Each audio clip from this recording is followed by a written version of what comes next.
My husband's hatred killed my child, and it's partly my fault as well. I can't live with myself knowing what went on under my roof. I'll start by talking about my family. It's myself, my husband, our 12-year-old daughter, and my eldest who was 16 when he passed. For the first 15.5 years of his life, we knew him as our daughter's sister, but last year he was brave enough to tell us who he really was. The new name that he asked us to use was Jasper. It took a bit of adjusting, of course, but my daughter and I tried our hardest for Jasper's sake. My husband didn't.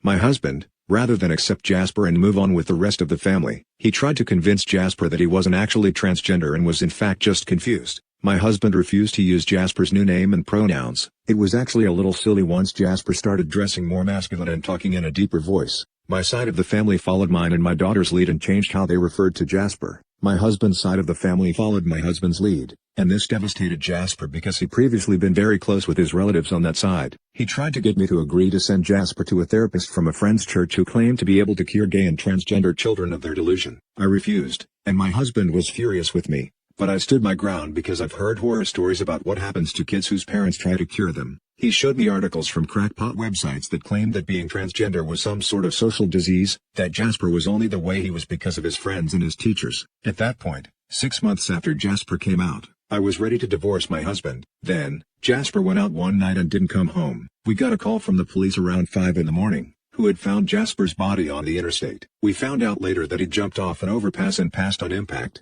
I found a suicide note on his desk, which said, directed at my husband, "I hope you're happier now that I'm gone and you don't have to deal with me anymore."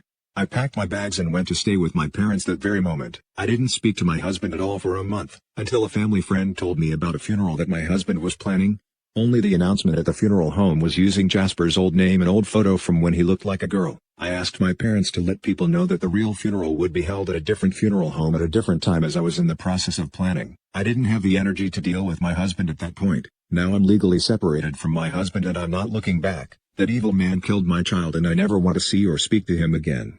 My daughter is bouncing between my apartment and our old family home. I can tell she misses Jasper and resents her father as well. My fury against my husband has come to a simmering hatred, but now I can't help but feel guilty for how far my husband's crusade against Jasper's identity went without me stopping it. To anyone here with a trans kiddo, learn from my mistakes and protect your little one from all harm, especially when that harm is coming from someone they love. Words cut deeper than one would expect, and they can't block out every criticism that comes their way, doubly so it's coming from a person who they trust.